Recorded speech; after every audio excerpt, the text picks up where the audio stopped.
ஒரு பழைய வாட்டர் பாட்டிலேருந்து கடைசி பகுதியிலேருந்து ஒரு ஜான் மட்டும் நம்ம கட் பண்ணி எடுத்துக்கலாம். அதுக்கப்புறம் இந்த மாதிரி சிசரை வச்சு நம்ம கட் பண்ணி எடுத்துக்கலாம். 1.5 ஜான் விட்டம் இருக்கிற மாதிரி ஒரு பேப்பரை கட் பண்ணி எடுத்துக்கோங்க.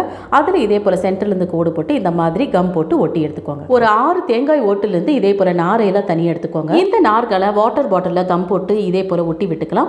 எக்ஸஸாக இருக்கிற பகுதியில் சிசரை வச்சு கட் பண்ணி எடுத்துக்கலாம். இதே போல் நம்ம சுற்றிலுமா நம்ம ஒட்டி விட்டுக்கலாம். இதே போல் நம்ம அந்த பேப்பர்லேயும் ஒட்டி எடுத்துக்கலாம். எல்லாத்தையும் ஒட்டியாச்சு. இப்போ நம்ம இதில் வந்து கம் போட்டு இந்த நம்ம செஞ்சு வச்சு அந்த பேப்பரை வந்து அதுக்கு மேலே ஒட்டி விட்டுக்கலாம். இப்போ நம்ம ரவுண்ட் ஷேப்பில் ஒரு அட்டை எடுத்துக்கலாம்.